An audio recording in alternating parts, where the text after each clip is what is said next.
Karoline, Catholic Relief Services, which helps vulnerable people around the globe, is urging President Trump to continue funding their organization. Your response, please.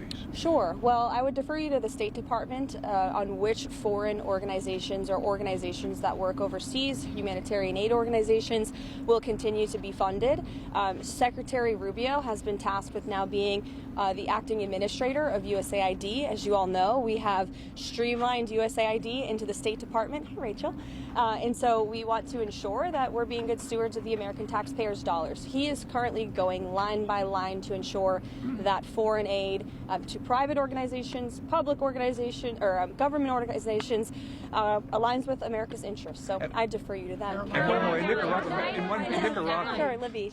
2% of federal employees have accepted that buyout that was offered. Is that less than the White House was anticipating? Well, the last time I checked in with Office of Personnel and Management, there was more than 40,000 individuals, federal workers, who had accepted the buyout program. We expect that number to increase, and that alone, just the 40,000, again, we expect it to increase. It's going to save the American people tens of millions of dollars, and we encourage federal workers in this city to accept the very generous offer. If they don't want to show up to the office, if they want to rip the American people off, then they're welcome to take this buyout, and we'll find highly competent individuals who want to fill these roles. Just to follow up on that, after that deadline tonight passes, I know a lot of people at the White House have said there's still going to be widespread layoffs that would come imminently. Can you expand more on what that would look like? I was just asked that on television. I have not been part of the discussions about the layoffs in particular. I'm not even sure if that's true. I can check and get back to you. Meredith.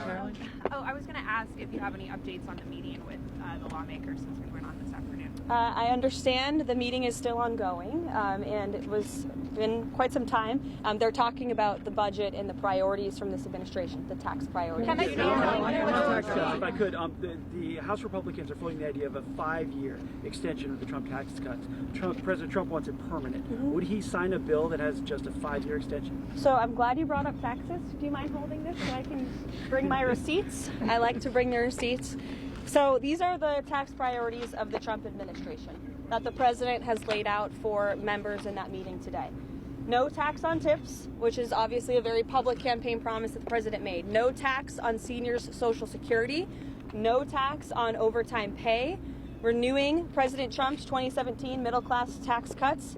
Again, these are the president's priorities. Adjusting the SALT cap, eliminate all the special tax breaks for billionaire sports team owners, close the carried interest tax deduction loophole, tax cuts for Made in America products. This will be the largest tax cut in history for middle-class working Americans. The president is committed to working with Congress to get this done. Permanent extension?